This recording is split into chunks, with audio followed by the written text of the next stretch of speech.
Dito sa Papa Dudut Stories, ikaw ay hindi nag-iisa.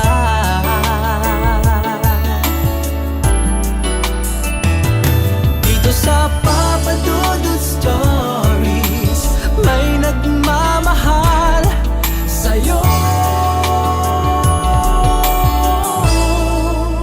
Papa Dudut Stories, Papa Dudut Stories,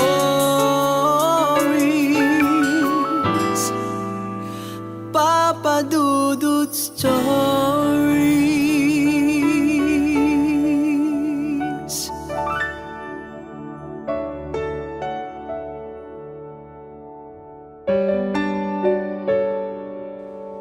Magandang araw sa inyo mga ka-YouTube. Ako po si Papa Dudut. In-invite kayong lahat na sumama sa amin sa pamamagitan ng pagpindot ng notification bell at sa pagsusubscribe sa aking YouTube channel. Ngayong araw sa Papa Dudut Stories exclusive on YouTube. Dear Papa Dudut, gusto ko lamang pong ilahad ang kwento ng aking buhay na masalimuot. Bakit kaya ang buhay ay sobrang unfair? Kung sino pa yung tunay na nagmamahal ay siya pa yung laging iniiwan at niloloko. Itago nyo na lamang po ako sa pangalang JM Papa Dudut. Mula pagkabata pa lamang, Papa Dudut, ay parang ramdam ko sa sarili ko na walang nagmamahal sa akin. Ang papa ko ay lasenggo. At tuwing umuuwi galing sa inuman ay lagi niyang sinasakta ng mama ko. Napagbubuhatan po niya ng kamay palagi si mama. At sa tuwing nakikita ko po ang mga ganong pangyayari, Papa Dudut, ay sobrang nasasaktan ako. Sana ako na lang yung sakta ni Papa. At huwag na lamang si mama. Yun ang palagi kong sinasambi tuwing sinasaktan po niya si mama. Wala akong magawa, Papa Dudut, at minsan nga, Papa Dudut, mga kapatid ko ay nagsasawa na rin sila sa papa ko. Kasi laging nalalasing siya pagkagaling niya sa bukid. Tinatanong ko nga, Papa Dudut, kung bakit siya pa ang naging tatay namin. Habang nag-aaral ako sa elementarya, marami din ang nagkaka-crush sa akin kasi may itsura daw po ako. Maputi kasi ako, Papa Dudut, at mapungay ang aking mga mata. At laging nangungusap kapag tumititig sa iba. Kapag may mga okasyon sa school namin, Papa Dudut, ay lagi akong kasali noon sa mga dance competition. At nakikilahok din kami sa iba't ibang bayan at probinsya. Hindi ko maikakaila sa sarili ko, Papa Dudut, na yung lalaking kapartner ko ay naging crush ko siya. Magaling siya sa school, Papa Dudut, at guwapo rin siya. Marami akong classmate, Papa Dudut, na nagkaka-crush din sa akin, pero isa lang yung nagustuhan ko sa kanila. Masaya ang elementary life ko, Papa Dudut, walang sasaya pa. Sa tuwing summer, Papa Dudut, ay lumuluwas kami noon ng mama ko sa Maynila para magbakasyon. At doon ko po nakilala ang BFF ko na si Bonbon. Kababata ko siya at tuwing summer ay nakikita kami. Sa Maynila kasi sila nakatira, pero ang family house nila nasa bayan lang namin. Kung hindi ako nakakapunta ng Maynila noon ay siya ang lumuluwas sa probinsya para lamang magkita kami at makapagbakasyon. Masaya ako, Papa Dudut, kasi kahit magkalayo kami, andun pa rin yung kumustahan namin sa isa't isa. Kahit na bibihira lang kaming magkita. Noong high school na ako, Papa Dudut, ay nag-iba na ang takbo ng buhay ko. Maraming bagong kaibigan at bagong mukha na nakikilala. Pero yung mga classmate ko nung elementary ay iisa lang ang eskwelahan na pinasukan namin. Yung dalawa kong crush, Papa Dudut, noon ay may mga GF na sila. Marami namang nanligaw sa akin noon, Papa Dudut, pero parang wala lang kasi. Lagi kong iniisip yung BFF ko at baka sakaling ligawan niya ako at nangyari nga. Nanligaw siya sa akin kasi matagal naman daw kaming magkakilala na at napamahal na raw siya sa akin. At ako din, Papa Dudut. Napamahal na rin ako sa BFF ko. Kaya naging kami nga, Papa Dudut, at summer na noon ay nagkita kaming muli ng BFF ko at noon ay boyfriend ko na. Masaya kami, Papa Dudut, at sinusulit ang bakasyon na magkasama. Lagi ako nasa bahay nila noon at nanonood ng Power Rangers at Eat Bulaga. Yun ang lagi naming libangan, ang panonood ng TV o kakain sa labasan ng ihaw. Sobrang saya po, Papa Dudut, ng panahon na yon na kasama ko siya. Second year ng pasukan, yung pinsan ko na laging nangaasar sa akin ay lagi nagtatanong sa kaibigan ko noon na si Joy. Siya kasi ang BFF ko noong high school ako. At si Fards. Pinopormahan niya kasi si Joy at ang sabi ko, ikaw ang kumausap kasi ikaw naman ang manliligaw, ang sabi ko. Dahil torpe siya, Papa Dudut, na sabi ko nga sa kaibigan ko na si Joy na may crush ang pinsan ko sa kanya. Natawa na lamang siya, Papa Dudut, pero kalaunan ay naging sila din. Tuwing tanghalian habang kumakain kami sa loob ng room namin ay laging kasama ng pinsan ko yung kaibigan niya. Anak kasi siya ng teacher doon sa school namin at gwapo siya, magaling sumayaw at kumanta. Sa tuwing may mga program sa school ay lagi yung sumasayaw at marami ang nagkakagusto doon. Kahit nga yung pinakamaganda na babae sa campus namin ay crush siya. Ako pa kaya ang hindi mapapatingin din sa kanya. In short, Papa Dudut ay crush ng bayan kasi tuwing may tournament sa lahat ng school dito sa amin ay siya lagi ang sikat kasi nga po ay gwapo siya habang lagi namang silang kasama sa campus. Papa Dudut, naisip ko na may BF pala ako. Minsan tumatawag siya sa landline. Hindi pa kasi uso noon ang cellphone.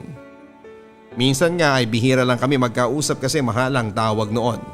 Habang lumilipas ang panahon, Papa Dudut, naging boyfriend ko na nga yung anak ng teacher namin. Habang may boyfriend din po ako sa Maynila. Napakasama ako, Papa Dudut, kasi dalawa ang boyfriend ko ng panahon na yon at napagsabay ko sila. Marami man ang magsasabi na malandi ako pero nagmahal lamang ako at tao lang din naman ako. Ang pangalan niya ay si Vin. Mabait naman siya kaso nga lang ay hindi ko maiwasang magselo sa mga babaeng nakakasama niya. Kasi mas matanda siya sa akin ng 1 taon. Second ako noon, siya naman ay third year high school. At sa batch nila nandun ang pinakamaganda sa campus namin. Kaya sabi ko sa sarili ko na kung lolokohin man niya ako ay bahala na. Pero napamahal din ako sa kanya, Papa Dudut, kahit na ganun siya. Kasi si Bonbon, malayo siya sa akin. Nakakasama ko lamang siya kapag summer para naghahanap ako ng tao na malapit sa akin noon. Mabait si Vin, lagi silang nagpupunta sa bahay kasama ng pinsan ko. Yun nga lang tuwing lasing si Papa ay laging sinasabi na huwag ka na munang mag-aasawa at kabata-bata mo pa. At lagi niya po akong pinagbabawalan na lumabas noon. Kahit sa mga kaibigan ko lang pero pag hindi siya lasing ay napakabait naman niya. Yun nga lang sobrang istrikto talaga niya. Basta summer magkasama kami ni Bonbon. Pero hindi na yung dating malambing at palakwento siya. Pero okay lang sa akin yun, Papa Dudut, basta umuwi pa rin siya pag summer at nagkikita kami. Si Vin naman, nakipaghiwalay ako sa kanya noon kasi nasasaktan ako at nagsiselos tuwing may nababalitaan akong may umaaligid sa kanya noon na babae. Nasaktan siya noon, Papa Dudut. Hindi ko akalain na seryoso siya sa akin kasi sa dami ng babae na nagkakagusto sa kanya ay ako pa ang napili niyang ligawan noon. Umiyak pa nga siya at nakiusap ang tatay niya na balikan ko ang anak niya na noon ay advisor ko. Pero sabi ko, sir, sorry po pero nasasaktan po kasi ako kapag nakikita ko na marami siyang girls na kasama. Mula noon, Papa Dudut, ay hindi na siya pumapasok pa sa school. Lagi daw siyang absent at laging naglalasing. Papa Dudut, ng mga panahon na yon ay gulong-gulo ang isipan ko. Babalikan ko ba siya? o hahayaan kong sarili ko naman ang magdusa kahit nasasaktan ako kapag nakikita ko na may mga babae siyang nakakasama? Tuliro ako papadudot ng mga oras na yon. Lagi akong pinag-iinita ng mga teacher namin nang walang kadahilanan. Pero alam ko, dahil yon sa anak niya. Patapos na ang school noon papadudot at magsa-summer na at magkikita na kaming muli ng boyfriend kong si Bonbon. Pero hindi siya umuwi papadudot. Hindi rin kami nakapunta ng Maynila noong summer na yon papadudot kasi kasagsagan ng anihan at maraming inaasikaso si mama noon kaya nakigapas na lang din ako. At nakikita ko pa rin yung crush ko kahit may GF na siya na classmate din namin noon. 4th year na ako noon papadudot, nasa kalagitnaan na ng taon. Tuwing pumapasok ako sa school namin kasama kasi namin yung girl na pinakamaganda sa campus namin. Isang barangay lang kami. May kaya kasi ang buhay nila kaya hindi siya naaarawan o lumalabas ng bahay. Tricycle lang ang sinasakyan namin noon papadudot at sa tuwing sinusundo namin yung girl na yon ay may isang lalaki din na mas matanda sa amin ng 2 years. Pero sa iba siya nag-aaral.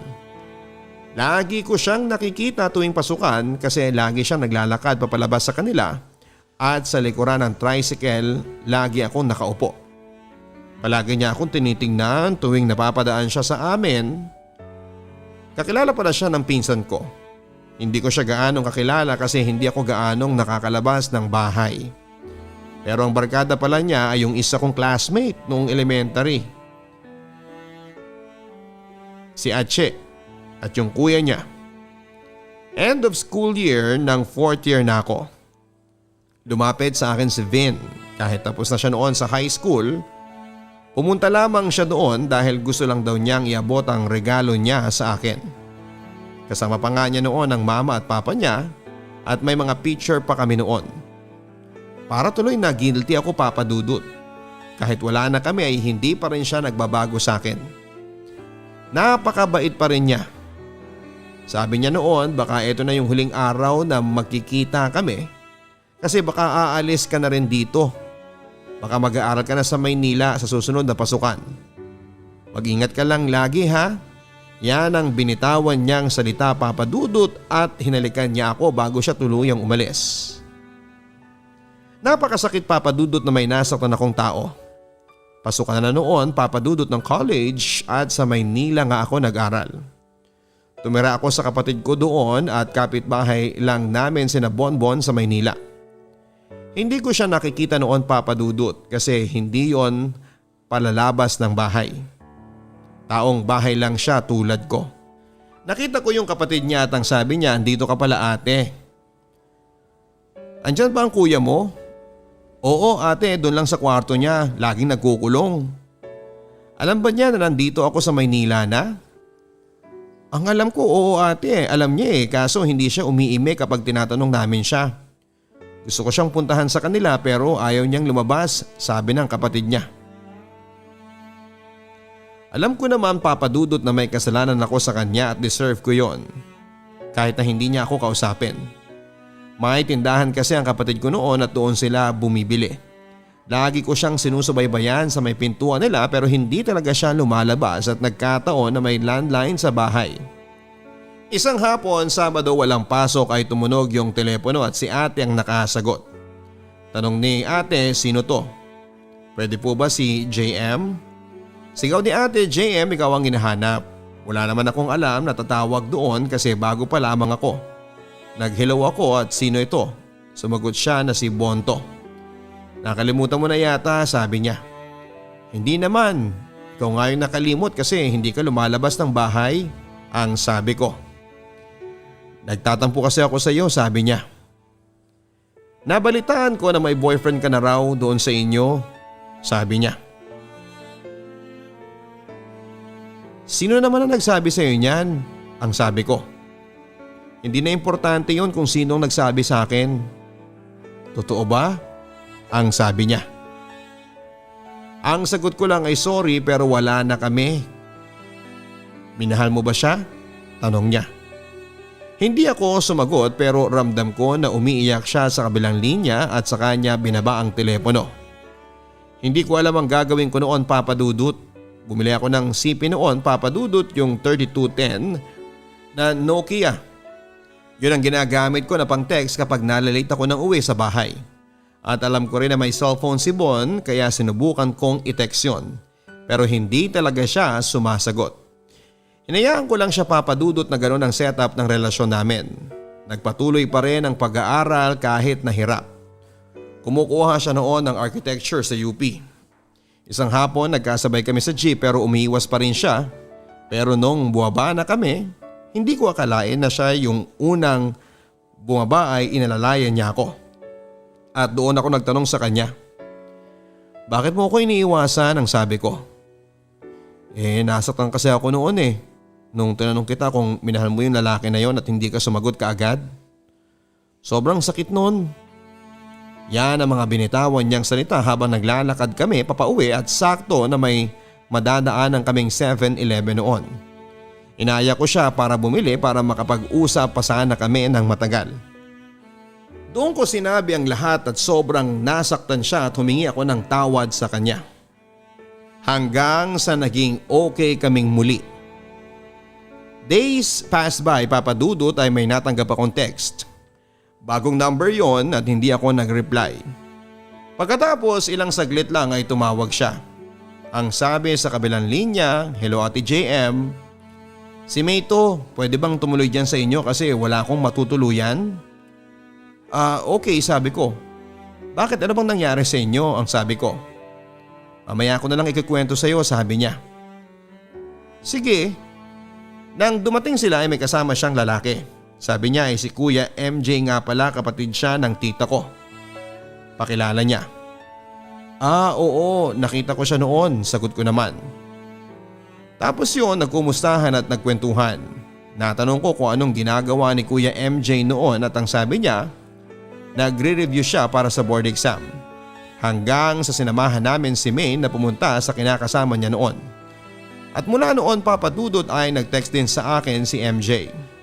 Nagpaparamdam siya na manligaw. Si Bon nga pala, pumunta siya sa Canada at doon siya nag-aral. Kasi kinuha siya ng tatay niya. Pero kami pa rin noon. Lagi nagtitext at tumatawag siya. Pero makalipas ang mga buwan ay madalang na lamang siyang mangumusta sa akin. Pero biglang hindi lang siya nagparamdam pareho sa akin. Summer noon, Papa Dudut, third year na ako noon sa college. Nagkita-kita kami ng mga classmate ko noong elementary kami. Nandun yung crush ko noon at si Ate Achi. Nanligaw din sila noon. Sinagot ko sila parehas at pinagsabay ko sila. Marami ang magagalit sa akin sa mga nagawa ko, Papa Dudut, pero hindi ko kasi alam nung time na yon kung sino ang pipiliin ko. Kaya naman silang dalawa ang sinagot ko. Sabi ko, total magkalayo naman tayo ulit, yun na lang ang nasa isipan ko ng panahon na yon. Pasukan na ulit noon ng 4th year. Si Ache lagi nag-text, lagi nangungumusta. Ganon din si Crush. Same break noon, nagbakasyon ako sa amin at nagbakasyon din si Achi noon. Pero si Crush hindi siya umuwi dahil nag-OOJT na siya noon sa bangko.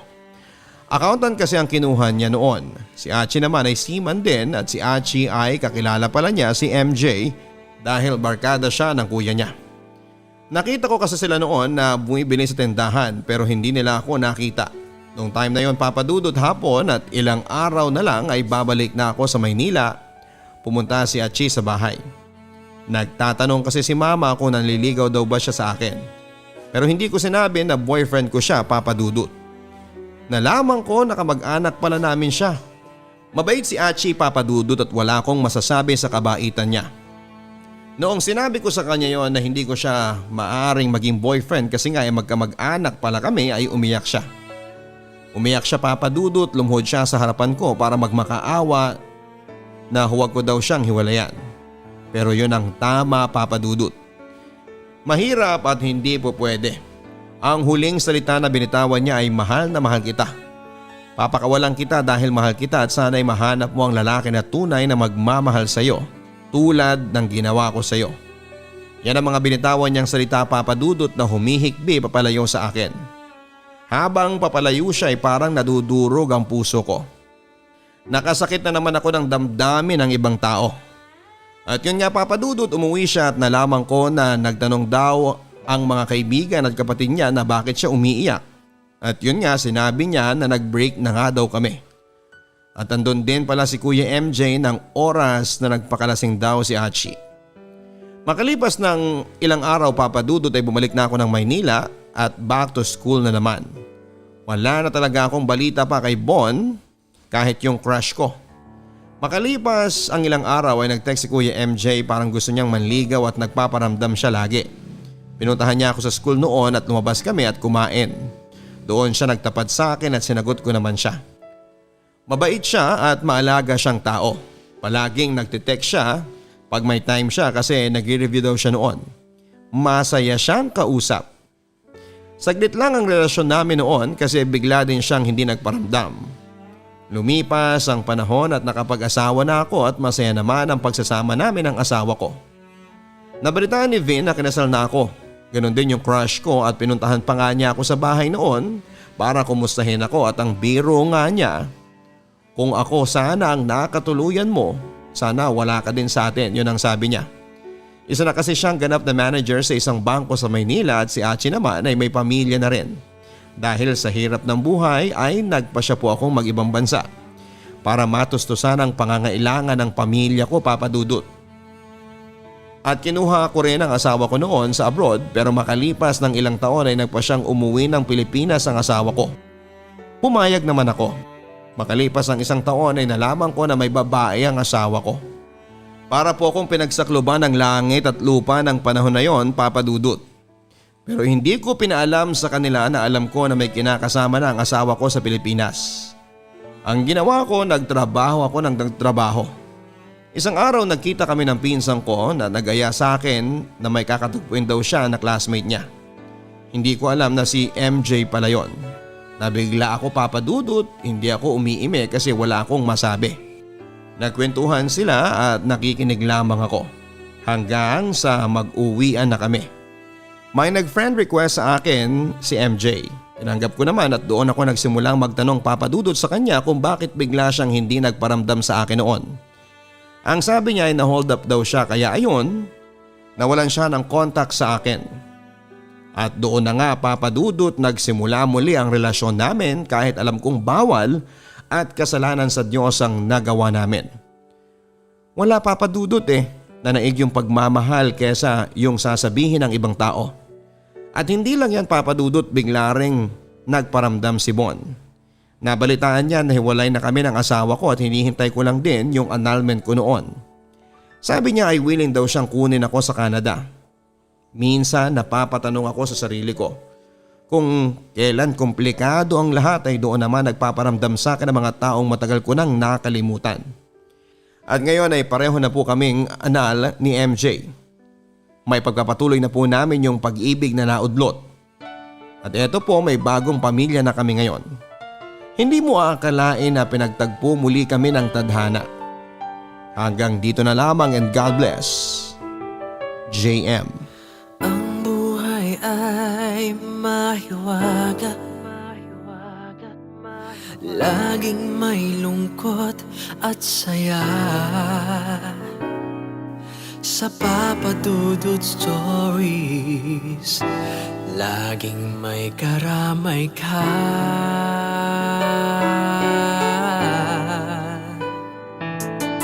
Mga problemang kaibigan, dito ay pakikinggan ka. Sa Papa Dudut Stories, kami ay iyong kasama. Dito sa Papa Dudut Stories, ikaw ay hindi nag-iisa.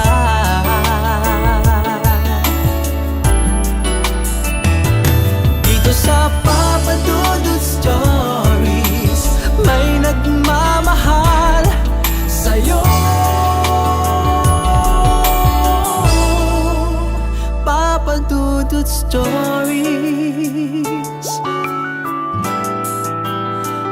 Papa Dudut Stories.